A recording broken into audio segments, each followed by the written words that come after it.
సిద్దిపేట జిల్లా నారాయణరావుపేట మండలం జక్కాపూర్ గ్రామంలోని భారత మాజీ ఉప ప్రధాని బాబు జగజ్జీవన్ రామ్ జయంతిని ఘనంగా నిర్వహించారు.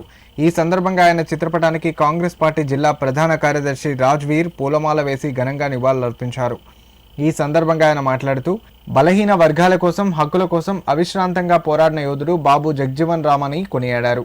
దేశ ప్రజల చేత బాబూజీగా కొనియాడబడుతున్న జగజ్జీవన్ రామ్ ఆలోచనలకు అనుగుణంగా ప్రతి ఒక్కరూ కృషి చేయాలని కోరారు.